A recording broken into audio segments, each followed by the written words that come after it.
नमस्कार दोस्तों, ज्ञान होना चाहिए चैनल पर आप सुन रहे हैं जैस्मिन की जुबानी, मुंशी प्रेमचंद की कहानी गोदान।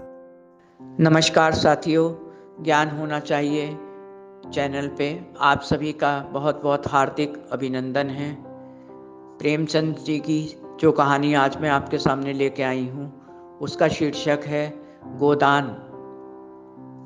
होरीराम गांव का एक मध्यम वर्गीय किसान था जो कि अपने परिवार के साथ वहीं रहता था। उसकी छोटी सी कोठरी थी जिसमें उसकी पत्नी धनिया और 3 बच्चे साथ में रहते थे। तीनों बच्चों के नाम गोबर, सोना और रूपा थे। गोबर 16 साल का था और सोना 12 वर्ष की और रूपा 8 वर्ष की। वो अपनी ज़िंदगी से संतुष्ट थे। निर्धन होने के बाद भी उन्हें ज़िंदगी से कोई शिकायत ना थी और थोड़े में ही गुजारा करते थे। एक बार की बात है कि राय साहब ने होरीलाल को बुला भेजा। होरीलाल ने पत्नी धनिया को आवाज़ दी। धनिया आई, उसके हाथ गोबर में सने थे। वो बाहर उपले पात रही थी। बोली, क्या बात है, क्यों बुला रहे हो? होरीलाल ने कहा, राय साहब ने बुला भेजा है, तू मेरी लाठी दे और देख, गोबर को ऊख कोड़ने के लिए ज़रूर से भेज देना। ना जाने मैं कब लौटूं, ये काम हो जाना चाहिए।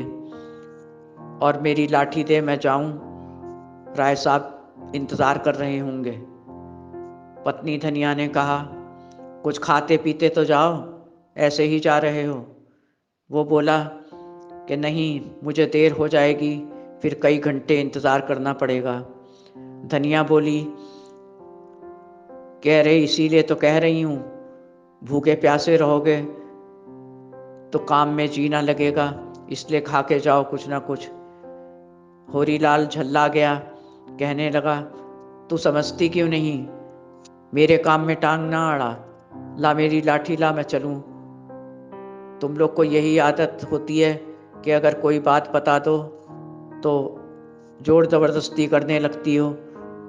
उन्हें देर हो रही है और वो मेरा इंतज़ार कर रहे होंगे, मुझे डांट पड़वाएगी। इस तरह से धनिया को भी खामोश होना पड़ा। चुपचाप उसकी लाठी उठा के दी और वो लंबे लंबे डग भरता हुआ घर से चला गया।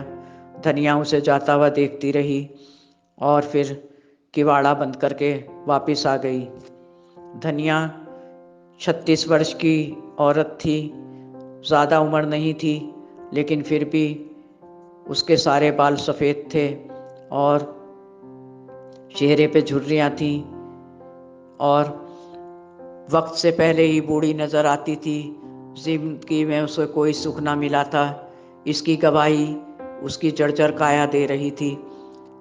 इधर होरीलाल पगडंडी पर पड़ता जा रहा था और आगे पीछे दाएं बाएं सब तरफ हरी हरी फसलें लहरा रही थी। उसका मन निहाल हो गया अपने खेत के बारे में सोचकर कि मेरे खेत से भी इस बार अच्छा पैसा मिलेगा तो मैं एक गाय ज़रूर खरीदूंगा और उसकी खूब सेवा करूंगा और हमको फिर दूध की और गोबर की कोई कमी ना होगी। अभी तो गोबर के ही लाले पड़े रहते हैं, उपले बनाने के लिए कितनी दिक्कत होती है, कहाँ कहाँ से जुगाड़ करना पड़ता है। यही सब सोचता जा रहा था और सोचने लगा कि जिसके द्वार पे गौ माता होती हैं वो कितना मंगलकारी दृश्य होता है। सवेरे सवेरे उनके दर्शन करना और पूरा दिन अच्छा बीतता है। यही सब ख्याल उसके दिल में आ रहे थे कि उसने देखा सामने से भोला, जो कि बगल के गांव में ग्वाला था, वो अपनी ढेर सारी गायों के साथ चला आ रहा था। भोला एक 50 साल का आदमी था जिसकी औरत पिछले वर्ष लू लगने से मर गई थी, लेकिन फिर भी वो 35-36 से ज़्यादा का न लगता था, क्योंकि अपनी देखभाल बहुत अच्छी तरह करता था और खिलाई पिलाई और अपने स्वास्थ्य का बहुत ध्यान रखता था। जब वो पास आया तो होरी लाल में और भोला में सलाम दुआ हुई। इसके बाद होरी लाल उसके जानवरों को देखने लगा।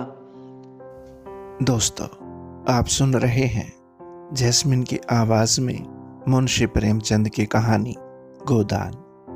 बोला कि भोला, तुम्हारी कई गायें नजर आ रही हैं नई नई, तो क्या अभी खरीदी हैं? भोला ने इतरा के कहा, हाँ, मेले गया था, 2 बछिया और 2 नई गाय लाया हूँ। तो एक गाय जो कि बहुत ही तगड़ी थी और खूबसूरत भी थी, उसके ऊपर हाथ फेरते हुए होरी लाल ने कहा, ये दुधारू मालूम होती है, ये कितने में ली? ये तो नई लग रही है। तो भोला ने कहा, हाँ, ये नई है, ये भी मेले से अभी लाया हूँ मैं। पूरे 80 की है ये, 80 रुपए की। बड़ी मुश्किल से माना इसका मालिक।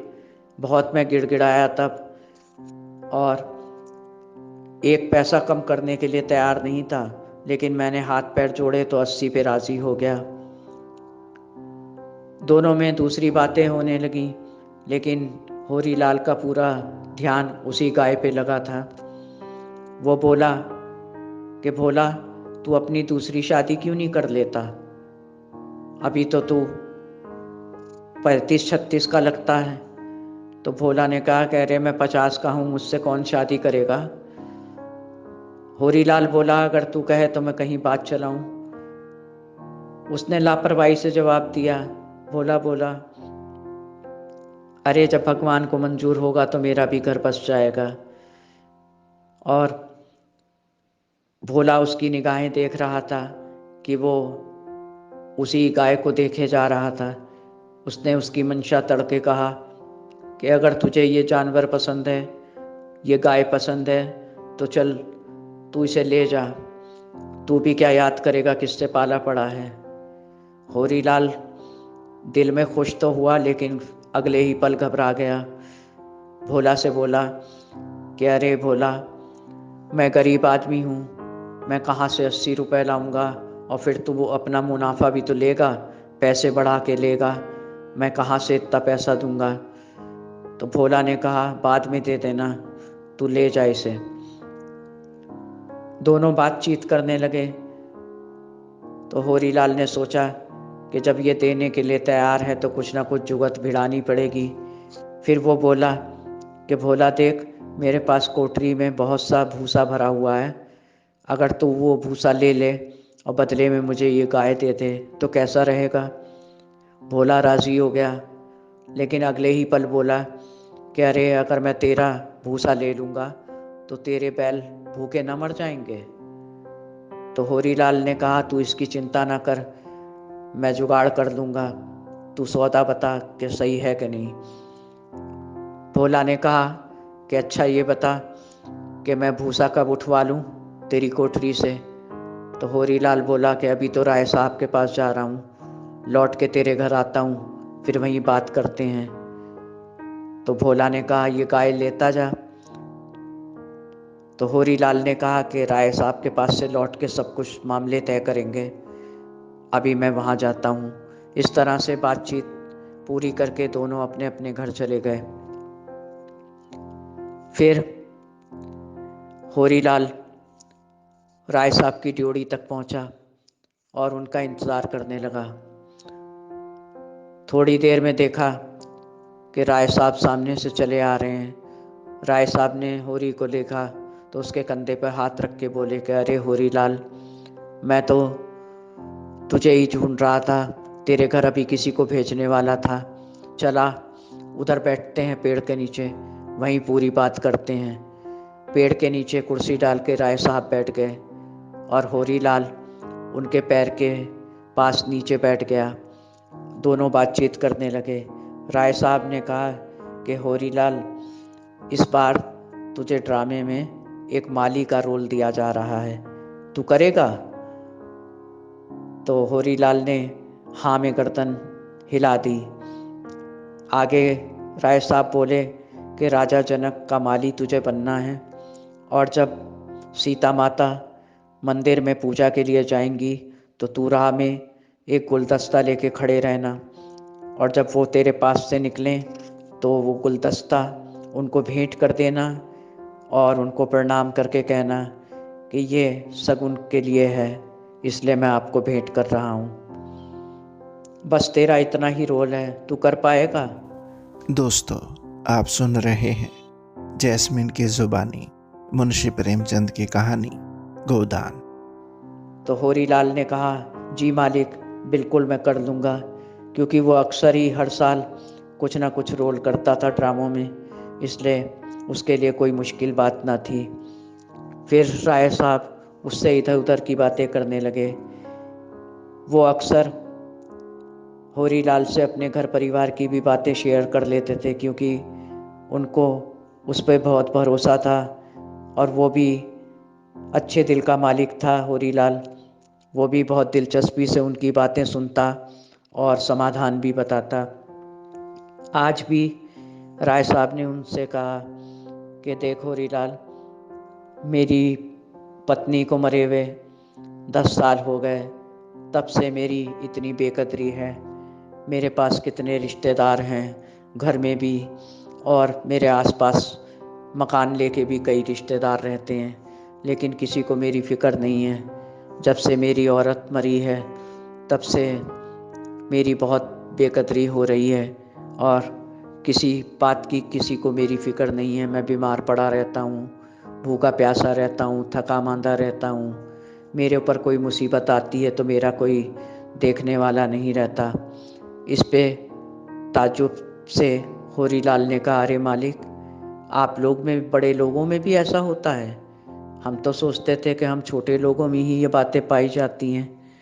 तो राय साहब बोले कि हाँ होरीलाल, हम लोग में तो दान भी दिया जाता है, तो गरीब समझ के नहीं या दान समझ के नहीं, अपनी वाहवाही के लिए दिया जाता है कि हम सामने वाले के सामने कमतर ना दिखाई दें, और हमारी शान बढ़ाने के लिए हम अपना दान करते हैं दूसरों के लिए।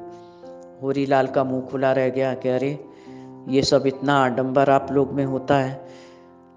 तो राय साहब बोले कि होरीलाल, सच्चाई तो ये है कि अगर मैं मर भी जाऊं तो मेरे घर का कोई चिराग जलाने वाला नहीं है, बल्कि मेरे सारे रिश्तेदार देसी घी का चिराग इसलिए जलाएंगे कि मुझसे मुक्ति पाली। इस तरह से अपनी सारी बातें होरीलाल से कहने के बाद बहुत संतुष्टि के भाव उनके चेहरे पे थे, क्योंकि वो उसी से अपनी अक्सर बातें बताया करते थे। आज भी दिल की बातें बता के बहुत सुकून के भाव उनके चेहरे पे थे। इस तरह से दोनों में काफ़ी देर बातचीत होती रही। फिर राय साहब ने होरीलाल को विदा किया। होरीलाल वहाँ से उठ के सीधा भोला के यहाँ गया और भोला से गाय की और भूसे की बाबत बात की। जब सौदा पट गया तो भोला बोला कि 2-3 दिन में मैं भूसा उठवा लूँगा, तुम अपनी ये गाय लेते जाओ जो तुम्हें पसंद है। होरीलाल की खुशी का ठिकाना ना मिला। वो गले से लिपट गया और बहुत बहुत धन्यवाद दिया भोला को। तो भोला ने कहा कि कोई बात नहीं, तुम्हारा दिल था इस पर, ऊपर वाले की मर्जी थी, जाओ, ये आज से तुम्हारी हुई। इस तरह गोदान करके वो बहुत खुश था, और वो होरीलाल के साथ दरवाजे तक आया, अपनी गाय को और होरीलाल को जाता हुआ देखता रहा। खुशी के भाव उसके चेहरे पे भी थे। होरीलाल अपनी कोठरी में पहुंचा, सबको खुशी से आवाज़ दी, तो पत्नी धनिया और बच्चे निकल आए। सबने देखा कि होरीलाल एक सुंदर सी गाय के साथ खड़ा है। सबने पूछा, कह रहे, ये आप कहाँ से ले आए? आपके पास तो पैसे भी नहीं थे। फिर होरीलाल ने सब कुछ पूरी बात बताई दिन भर की, और बोला कि ये सब भोला की मेहरबानी है। आज भोला ने हमको गोदान किया है, उसका बहुत बहुत शुक्रिया। सारे परिवार ने भोला को बहुत सी दुआएं दी और आज होरी लाल का और उसके परिवार का सपना पूरा हुआ। इसी के साथ मेरी कहानी ख़त्म होती है साथियों। आपने और हमने देखा कि अगर हम सच्चे दिल से ईश्वर से कोई चीज़ मांगते हैं और हम बेबस होते हैं, कभी कभी ना हमारे पास पैसा होता, ना सामर्थ होती है उस चीज़ को पाने की, लेकिन जब हम आश्चर्यचकित रह जाते हैं जब ऊपर वाला किन्हीं साधनों से हमको वो चीज़ मुहैया करवा देते हैं, तो हम ताज्जुब में पड़ जाते हैं कि ये कैसे हो गया। लेकिन ईश्वर को सबकी फ़िक्र है और हमें वही चीज़ें वो सौंपते हैं जो हमारे लिए अच्छी हैं। हम मांगते तो बहुत कुछ हैं दुआओं में, लेकिन कभी कभी नाराज़ भी हो जाते हैं कि इतने दिन से दुआ कर रहे हैं और हमारी ईश्वर प्रार्थना नहीं सुन रहा है। हम ये भूल जाते हैं कि हमको वही चीज़ ईश्वर देते हैं जो हमारे हक में अच्छी है और जो हमारे लिए कोई बुराई पैदा नहीं करेगी आगे जाके। इस तरह से हमको हर हाल में खुश रहना चाहिए और दुआओं में और प्रार्थनाओं में कोई कमी नहीं रखनी चाहिए, क्योंकि जिस मालिक ने हमें दुनिया में भेजा है उसको हमारी फ़िक्र है हर पल की और हमारी ज़िंदगी की, हमारी इच्छाओं की, हमारी खुशियों की। तो साथियों, मेरी कहानी यहीं ख़त्म होती है। अगर आपको अच्छी लगी हो तो प्लीज़ इसे लाइक करें और शेयर करें। आप सबके लिए मेरी ईश्वर से यही प्रार्थना है, यही कामना है कि ज़िंदगी में आप हमेशा खुश रहें, आपकी ज़िंदगी में कभी कोई गम ना हो। जो भी आपके दिल में इच्छा है, प्रार्थनाओं में आप मांगते हैं ईश्वर से, आपकी विनती ज़रूर ईश्वर सुने और उसको पूरी करे। और साथियों, कभी किसी आजमाइश से बिल्कुल ना घबराइएगा। अगर हमारी प्रार्थनाओं को सुनने में ईश्वर देर करते हैं तो समझ लीजिएगा कि ये हमारे इम्तिहान हैं, क्योंकि वो अपने ख़ास चाहने वालों पे ही ये आजमाइशें भेजते हैं। जिनको ईश्वर ज़्यादा चाहता है उन्हीं की ज़िंदगी में ज़्यादा दुख और परेशानियां आती हैं। इसलिए हमें खुश होके, जैसे हम खुशियों को समेटते हैं अपने दामन में, इसी तरह दुख मुसीबत को भी अपने दिल में छिपाकर और अच्छे तरह हिम्मत से उनका सामना करना चाहिए और उन दुखों को कम करने के लिए ईश्वर से प्रार्थना करनी चाहिए कि हो सके तो इन तकलीफ़ों को टाल दे या कम कर दे। यही हमारी सच्ची आराधना है। साथियों, आपका जीवन हमेशा मंगलमय हो और आप हमेशा खुश रहें, खुशनुमा एहसासों से आपकी ज़िंदगी भरी रहे। अगली कहानी तक के लिए अब मुझे इजाज़त दें, बहुत जल्दी मिलते हैं। इसी के साथ आपकी अपनी जैस्मीन। धन्यवाद, नमस्कार। आप सुन रहे थे ज्ञान होना चाहिए चैनल पर मुंशी प्रेमचंद की कहानी जैस्मिन की ज़ुबानी, गोदान। दोस्तों, आशा करता हूँ कि ये कहानी आपको पसंद आई होगी। वीडियो को लाइक और चैनल को सब्सक्राइब ज़रूर करें। धन्यवाद। आपका अपना संसार। नमस्कार।